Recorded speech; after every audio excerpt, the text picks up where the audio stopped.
You know, I just loved it. As soon as I read him and I read the script and Michael showed me the artwork of the movie, I just went, this looks terrific. Michael is a very special director. He's incredibly collaborative.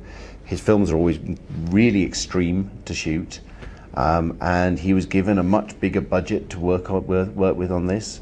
And the character sort of struck me like a sort of Clint Eastwoody kind of character. And we, as English actors, we don't get to do that very often. And it was a character who had this incredible arc to him. You know, he starts off the movie as this brutal, selfish, avaricious, egotistical, vain pirate, and loads of things happen to him on his journey over the next 90 minutes, and he ends up as somebody who is very sure about what he wants to be and what he wants to do, and that is to fight evil, he says, and send it burning back to hell. So, you know, it's great fun to do these kind of movies. No, I think it was pretty easy, actually. You know, Michael had put a little backstory in about the character, and essentially, if he'd carried on doing that, he would have gone to hell. So then he has to try and spend the rest of the movie redeeming his own soul. So, you know, that's very easy to find that kind of conflict and very easy to find that kind of reality. And he becomes a Puritan. He becomes, you know, very devout Christian in the film. And again, you know, all of these are many, many layers to him. So, you know, it's not that hard.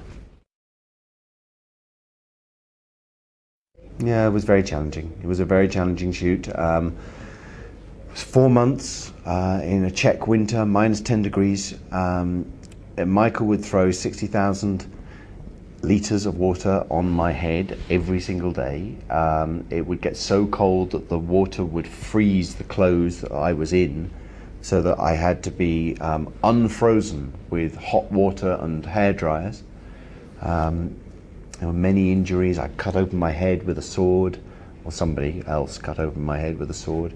I ripped apart my knee. I stabbed a stuntman in the face, in the cheek, and it went through his cheek and landed on his tongue. He could feel the end of the blade on his tongue. You know, so, but then, you know, when you make up this kind of film, you know you're going to get injured. It's just a question of how badly you're going to get injured. That's the only question. You know, he's an icon. Both him and Pete Postlethwaite were the two people in the film that you just sit and you watch and you learn and you listen and, you know, and don't get in their way. And it's as simple as that. You know, I mean, I think when you play leading characters, often what you are able to do is hand a scene over to other people and just take a back seat on the scene and let them do what they do brilliantly. You know, so it was, you know, it's a joy watching people like that working because they know exactly what they're doing. No, I think what he means is I am Solomon Kane between action and cut, and as soon as cut happens, then I'm me. You know, I'm not a big method actor. My method, if I have one, is I get into the costume and I get into the makeup and I get the hair done and get the look right.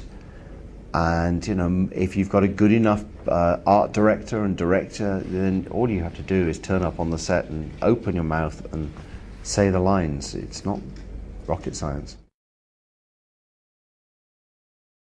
I like the scenes where I don't do much fighting. I like the scenes with the family. So my favourite scenes are the family scenes. You know, the most challenging scenes are certainly the most challenging scene for me was the fighting with the man who was on fire at the end of the movie. That's a very challenging thing to do because it's an alarming thing to happen to you when you have a man who is doing a full body burn, and none of that is CG. It's all real. And the shot went on for maybe 1.5 minutes, which is very long. For those of you who don't know, it's you know, if you're doing a full body burn, 45 seconds, a minute is long, but 1.5 minutes, 2 minutes is what it kind of was. And he's doing a sword fight at the same time, a big sword fight, and he can only see out of one eye, so his peripheral vision is terrible. And he had a pipe that went up his sleeve, so into his mouth so he could breathe, and the flames went up the pipe and inside his mouth, so he burnt the inside of his mouth on take 3. And he was so tough, this guy. He just went, give me some water. He took some water. Okay, now one more. Unbelievable. You're going to get a very textured, incredibly interesting, rollicking, good adventure with ghouls and demons and witches and monsters. It's taken very seriously. We're trying to reinvent the genre here. It's a good, just a really good story. You know, I mean, it's certainly better than sitting at home and watching a game show. You know.